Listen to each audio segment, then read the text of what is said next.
के साल खबर सबैजना सन्चै हुनुहुन्छ होला। आज बिहान यसरी दौडेर कहाँ गइरहेको छु सोच्नु होला। तर आज चिसा रानी जाने प्लान भइरहेको थियो। म मजाले सुतिरहेको थिएँ 5 मिनट, सायद लाइफमा पहिलोचोटि 5 मिनटमा रेडी भएर आउनु। स्पेसको प्रब्लमको कारणले म हिजो नजाने भन्ने प्लान भएको थियो। उहाँ दाइले चाहिँ बोलाउ जसरी पनि भनेर भन्नुभएको रहेछ। मर्निङ दाइ, थ्याङ्क यू। गाडीमा बस्दा बस्दा कम्मर दुखिसक्यो, एकछिन हावा खाउँ भनेर कहिलेभन्दा अगाडि रोकेका थियौँ हामीले। धनगढीबाट आउने बेला फलफुल लिएर आएको थियौँ। त्यो मध्येमा केरा जति पनि थियो सबै गाई गोरुलाई खुवाइदिने भनेर हामी बाटोमा खुवाउन लाग्यौँ। मैले त गाई गोरुलाई खुवाउने भनेर अगाडि हात बढाइरहेको, तर के गर्ने मलाई देखेर त तर्किरहेको थिएँ सबै। प्यारा फ्यामिलीहरू, अहिले हामी वनबेडा भन्दा अलि अगाडिको जङ्गलमा छौँ। हामी उता चाहिँ बोलाइराख्नु भएको छ गाई माताहरूलाई, गौ माताहरूलाई अनि नन्दी महाराजजीलाई केरा खुवाइसक्नुभयो होइन, फलफुलहरू खुवाइसक्नु भएको छ। अनि अब गाडीको सिसा पुछिराख्नु भएको छ कि हामी निस्किनु पर्छ। गोदावरी पुगिसक्यो। हिजो गोदावरी गएको हुनाले हिजोको ट्रिप अझै लागिरहेको छ। गोदावरी छ अझै नि, गोदावरी होइन घोडाघोडी। गाडीबाट निस्किसकेपछि 5 मिनट फ्रेस भयो अनि त्यसपछि मन्दिरतिर गएर दर्शन लिइसकेपछि अब घोडाघोडी तालतिर घुम्न जानेवाला छु। उता हामीले गाई गोरुलाई फलफुल दिएका थियौँ, अब यता हामीले बाँदरहरूलाई दिनेवाला छौँ। निन्जाको समुराई चाहिँ डर नमानेर बहिनीले केरा बाँदरहरूलाई दिइहाले। सबैजनालाई देखेर मेरो पनि डर हरायो अनि त्यसपछि मैले पनि हातमै दिने सोचिरहेको थिएँ। ल प्रभुजी यो सुन्तला खाइहाल्नुहोस् भनेको त साइडबाट कुकुरले आएर डराएर भगाइदियो उहाँलाई। त्यो तालको पनि केही एउटा डिफ्रेन्ट छुट्टै कहानी छ अरे, तर त्यो मलाई थाहा छैन। घोडा एन्ड घोडी। अहिले हाम्रो घोडाघोडीमा घोडा छन् होइन, 2 जना। एकचोटि छुनेवाला छु, डर लाग्छ। नमस्ते जी। नमस्ते, तपाईँलाई पनि स्वागत छ मेरो भ्लगमा। एकछिन है, सुन्न दिनु है। यस ल के पनि गरेन, म त अलि डर मानिरहेको थिएँ। डेकोरेसन गरेको कस्तो लाग्छ रे हजुरलाई? भन्नु न।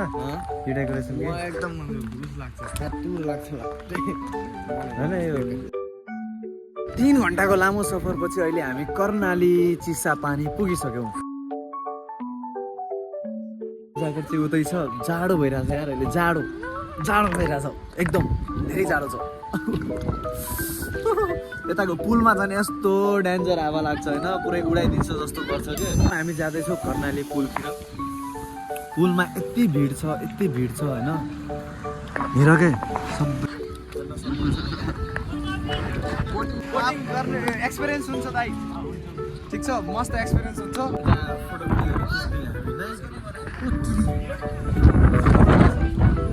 जाडो भइरहेको छैन, ठन्डै लग रहा क्या भाई? देखो यार, मुझे यार मेरी यार हवा निकल रही है यहाँ। वहाँ बॉडी बिल्डर यार, भाई भैया एक बार इधर ब्लॉग में। हाँ एक बार दिखा दो, ऐसे बॉडी एडिट दिखाओ। ओके बिल्डर था यार, देखो गाय को बॉडी से मानना पड़ता है। वहाँ का बहुत खतरनाक बना रखा है muscle. Okay yes, thank you brother. Mike नहीं है तेरे पास क्या? माइक नहीं है। ओके अभी स्टार्टिंग है दाई, आप भी बनाते हो? यस चलो, दाई का चैनल भी हम देखेंगे और दाई को अपना चैनल भी देंगे हम।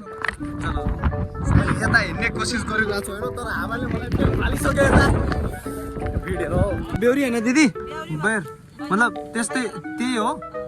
यत्रो सानो भाइ, यो जिन्दगीमा पहिलोचोटि देखिरहेको छु। यो तिरबल ठुलो हुन्छ, योभन्दा ठुलो हुन्छ। तिरबल ठुलो हुन्छ। यो मिलाएर यति मिलाएर यत्रो एउटा हुन्छ। यो मैले त सिरियस पहिलोचोटि देखिरहेको छु यत्रो यार। यो जत्रै रहेछ यत्रो अहिले हामी गइरहेको छौँ बोटिङ गर्नलाई होइन। यताको पानी चाहिँ एकदम कालो छ होइन, डर लाग्छ। तर अस्ति यस्तो होइन, त्यो चर्खा अनि त्यो ड्राइगनवाला पिङमा बसेर त्यहाँदेखि मलाई होइन यस्तो कुराहरूमा एकदम इन्ट्रेस्ट जागिरहेको छ होइन। डर के आगे जित्यो भने टाइप जस्तै। नो प्रब्लम, बग्ने के टेन्सन छैन, यता बचाइहाल्छन् केटाहरूले। हामीलाई घुमाउने बोट आइसक्यो अब होइन। यसमा हो कि अब अर्कोमा थाहा होइन। उता पनि मान्छे वेटिङमा छन्, यता पनि वेटिङमा छन्। 12 जनाहरू छ टोटल यो बोटमा। तर लाइफ ज्याकेट सहित पुरै हाम्रो प्रोडक्सन सहित हुनेवाला छ। अब हाम्रो बोटिङको पालो आइरहेको छ होइन, त्यही भएर अब हामीले लाइफ ज्याकेट लगाउनु पर्छ। कतै त्यहाँ बग्यो भने पनि लाइफ ज्याकेटले बचाउँछ। डुबिन्छ धेरै यो जिन्दगीमा, तर लाइफ ज्याकेट लाए त डुबिन्न रे। 555ले कि हरियो चिजलाई लिगलाइज भन्ने कुरा गर्नुभएको थियो, त्यो थाहा छ कि छैन हजुरहरूलाई? यसमा ठाउँ नभएर अङ्कलले हाम्रो लागि नयाँ बोट ल्याइसक्नु भएको छ होइन, यो लिइहाल्नु भयो। यत्रो बोट छ पनि होइन, हाम्रो मात्रै लगेर जाने। हामी यसमा अहिले बसेर हामीलाई यस्तै फालिदिनु के चलो अहिलेबाटै भित्रैबाट दुख दुख दुख दुख दुख दुख दुख दुख भइरहेको छ मेरो मुटु निक्लिरहेछ।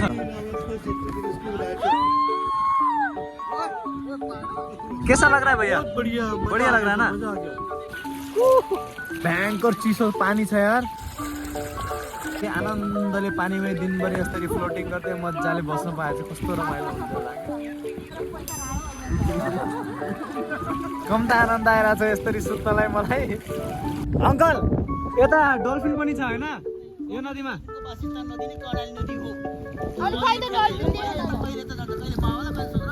ए कहिले ससुरालको अहिले कता डेटिङमा गयो होइन?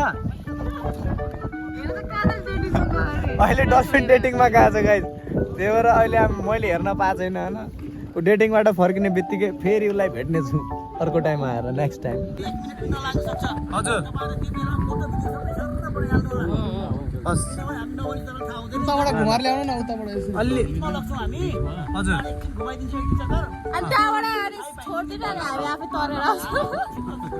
हजुर हजुर लगभग हाम्रो बोटिङ भ्याउनै आँटेको छ होइन। ए बहिनी चाहिँ पागल भइरहेछ किन थाहा छैन। फेरि गइ आयो भन्छ।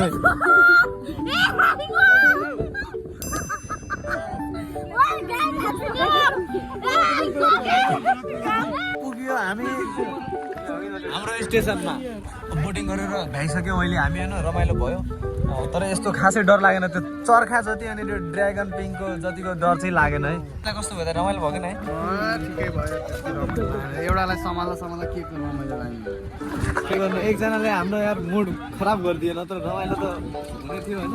यो उकालो तर्न पनि यार यस्तो हावा निस्किरहेको छ मेरो अहिले भयङ्कर छ कि। दिनभरि रमाइलो गरेर सबैजना भोकाएको थियौँ। त्यसपछि होटलमा गएर खाना अर्डर गरेर सबैले खाना खायौँ। 7 जना मध्येमा 6 जना थिए नन भेज खाने, एउटा म मात्रै थिएँ भेज खाने। माछा मासु किन छोडेको भनेर सबैजनाले मलाई क्वेसन गरिरहेको हुन्छन्। बोल्न पनि नसक्ने जनावरलाई मारेर खाएको के रमाइलो होला त? मैले मासु नखाने सोचमा चाहिँ तपाईँको प्रतिक्रिया के लाग्छ भनेर कमेन्ट गर्नु होला। हामी सबैजना मजाले खानासाना खाएर अहिले बाहिर आइसक्यो होइन। अघि अब त्यहाँ खाना खाने बेला सबैलाई डिस्टर्ब हुन्छ नि त कुरा गर्ने बेला। त्यही भएर बिस्तारै बिस्तारै बोलिरहेको थिएँ। अब चाहिँ म पछि सम्झाउँछु के भनेर मैले। आजको यहाँ हाम्रो सबै टोटल होइन माछा मासु यताउता गरेर सबै कुराहरू खाएको 10,050 रुपियाँ बिल आएको छ। जब भात खाएको 10,000 रुपियाँ 10,050 रुपियाँ। ल गाइज आजको भ्लग यहीँसम्म। Thank you so much for watching. Bye bye. सबैजना अब गाडीमा चढ्दैछौँ। Thank you so much for watching. Like comment share र सब्सक्राइब। Bye by.